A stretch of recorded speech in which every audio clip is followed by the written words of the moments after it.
আসসালামু আলাইকুম প্রিয় দর্শক, আশা করি সবাই ভালো আছেন। যদিও আজকে আমি ব্যবসায়িক কাজে ভৈরবের উদ্দেশ্যে রওনা দিয়েছি, তো ইতিমধ্যে যমুনা টিভির একটি নিউজ আমার চোখের সামনে আসলো আর আমি নিউজটি দেখলাম। যে নিউজটি দেখে ইচ্ছে জাগলো যে আপনাদের কাছে শেয়ার করি, আর এই জন্যেই আমি ভিডিওটি তৈরি করলাম এখানে গাড়িতে বসে বসেই। তো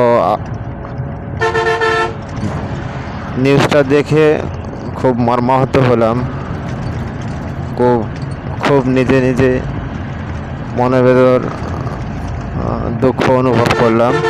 আশা করি ভিডিওটি দেখবেন। হেলিকপ্টার বিধ্বস্ত হয়ে মারা গেছেন ইরানের প্রেসিডেন্ট ইব্রাহিম রইসি। এই তথ্য নিশ্চিত করেছে দেশটির রাষ্ট্রীয় গণমাধ্যম। জানানো হয়েছে, প্রেসিডেন্টকে বহনকারী উড়োযানটির কেউই বেঁচে নেই। হেলিকপ্টারে আরও ছিলেন পররাষ্ট্রমন্ত্রী হোসেইন আমির আবদুল্লাহিয়ান ও পূর্ব আজারবাইজানের গভর্নর মালিক রহমাতি। সোমবার সকালে দুর্ঘটনাস্থল শনাক্তের কথা জানায় ইরানের রেড ক্রিসেন্ট। বিধ্বস্ত হেলিকপ্টারের কাছাকাছি পৌঁছেছে স্বেচ্ছাসেবী সংগঠনটির সদস্যরা। উদ্ধার তৎপরতায় আছে আরও ৭০টিরও বেশি বিশেষজ্ঞ টিম। ঘন কুয়াশা সহ বৈরী আবহাওয়ার মধ্যেই চলছে অভিযান। তত্ত্বাবধানে আছেন ইরানের রেভলিউশনারি গার্ডসের কমান্ডার হোসেইন সালামি। রোববার ইরানের পূর্ব আজারবাইজান প্রদেশে দুর্ঘটনার শিকার হয় প্রেসিডেন্ট রইসির হেলিকপ্টার। ইরান আজারবাইজান সীমান্ত এলাকা থেকে উত্তর পশ্চিমাঞ্চলীয় তাবরিজ শহরের দিকে যাচ্ছিলেন তিনি। ধারণা করা হচ্ছে উত্তরাঞ্চলে হার্ড ল্যান্ডিংয়ের শিকার হয়েছে উড়োযানটি। আশা করি আপনারা ভিডিওটি অত্যন্ত মনোযোগ সহকারে দেখেছেন। তো আপনাদের কাছে কি মনে হয়েছে যে ইব্রাহিম রাইসি, যিনি একজন ইরানের প্রেসিডেন্ট, উনি কি আসলেই দুর্ঘটনায় মৃত্যুবরণ করেছেন?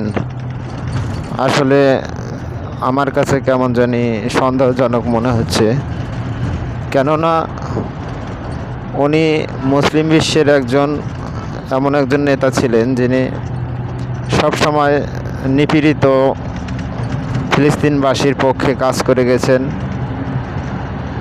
বিগত দিনে হামাসের পক্ষে সবসময় ছিলেন, হামাসের পেছনে সবসময় ছিলেন।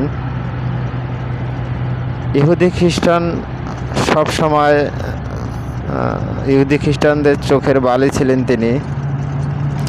আমি জানি না তিনি দুর্ঘটনায় মৃত্যুবরণ করেছেন কি না, নাকি তাকে হত্যা করা হয়েছে। আমার মনে কেন জানি সবসময় একটি কথায় মনে আসতেছে যে উনি নিশ্চয়ই কোনো চক্রান্তের শিকার হয়েছেন। কেননা এর আগেও আমরা শুনেছি ইসরায়েলের মোসাদ বাহিনী অনেক সক্রিয় একটি গোয়েন্দা সংস্থা, এবং এর আগেও ইরানের বহু বড় বড় কর্মকর্তারা, সশস্ত্র কর্মকর্তারা পর্যন্ত এই মোসাদের হাতে মৃত্যুবরণ করেছে। তো আপনারা দেখবেন এর পেছনে অবশ্যই কোনো না কোনো কারণ থাকতে পারে। তো আমার মনে হয়েছে আর কি, এই জন্যে আমার মনে অনেক কষ্ট লাগলো, যার কারণে ভিডিওটি আপনাদের মাঝে তুলে ধরলাম। তো আপনাদের মনেও যদি কী রকম অনুভূতি হয় আমাকে জানাবেন কমেন্ট বক্সে। সবার